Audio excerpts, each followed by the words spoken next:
السلام عليكم أصدقائي الأعزاء.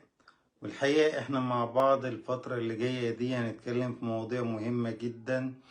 المواضيع دي في ناس كتيرة سألت عليها، وإحنا هنبتدي إن إحنا نبسط المواضيع دي بالرغم إن إحنا اتكلمنا فيها أكتر من مرة، لكن في تساؤلات وفي استفسارات بتجيلنا.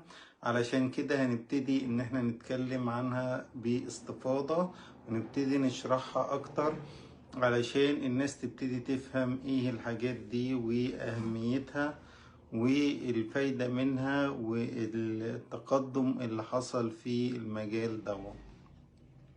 طبعا احنا شرحنا قبل كده حاجات كتيرة جدا في مجال التجميل، والنهاردة هنتكلم عن حاجة منتشرة ومن التقنيات الجميلة اللي بتجيب نتائج ممتازة واللي بتعمل تغيير جذري في النتائج وبتخلي الحاجات اللي احنا عايزينها نتائجها ممتازة جدا. تمام، احنا هنتكلم عن الفيلر ببساطة كده.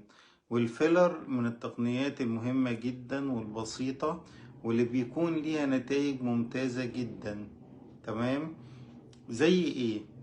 يعني احنا في ناس بتجيلنا بتشتكي من علامات تقدم السن،